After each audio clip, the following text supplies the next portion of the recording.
me. It scares me because it's not going to be Formula One anymore, and I'm afraid that this level of racing will be destroyed and won't exist anymore.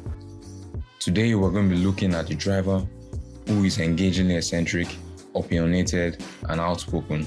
I'm talking about one who's defied convention, a man who simply craves and loves the need for speed. No, not that type, but similar. Long before Hamilton started being a rebel to FIA policies, this guy did that.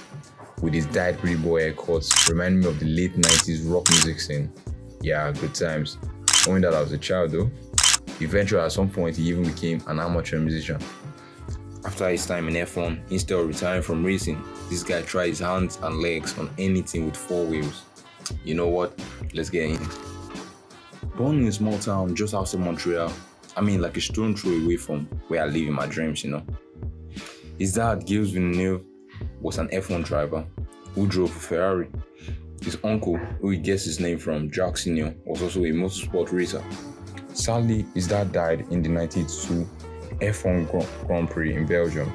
Jacques lost his zeal for racing at that point because of fear of the dangers of high-speed racing. 3 years later, he was overcome with the need for speed. However, his mom would be resistant for some time because she wanted him to go to school instead. At age 17, he would make his car racing debut in the Italian Touring Car Championship. He got enrolled into some driving schools to hone his skills. In 1991, he got racing promoter Craig Pollock to be his manager. The pair would go on to partner together for years, even beyond F1. He went on to race in various championships, eventually winning the 1995 Indianapolis Championship. In early 1995, Villeneuve was approached by F1 Williams with plans for him to replace the outgoing David Coulthard. Eventually, he agreed and signed a 2-year contract with Williams with an option for a 3rd year.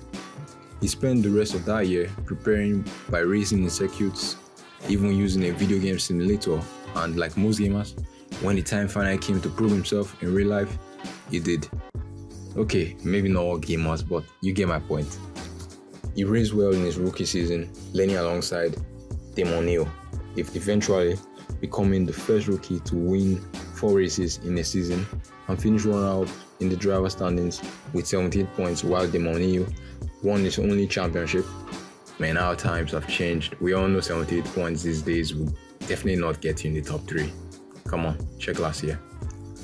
In 1997, Damon Hill had moved to Harrows, leaving Jacques as lead driver. He trained extensively whilst driving a powerful and efficient FW19 car built around him. He and Michael Schumacher would battle it out to the very end of that season. On the last day of the season in Jerez, with only 1 point separating Jacques and Michael Schumacher, both himself, Schumacher, and his teammate Frenzen qualified with the same lap time, but since he was the first to set it, he took pole. During race day, him and Schumacher had a collision that saw Schumacher careening into a gravel trap, thereby letting Jacques Villeneuve go on to clinch his first and only F1 title, becoming the 2nd driver after Mario Andretti to win the car title, Indianapolis 500, and the F1 World Championship.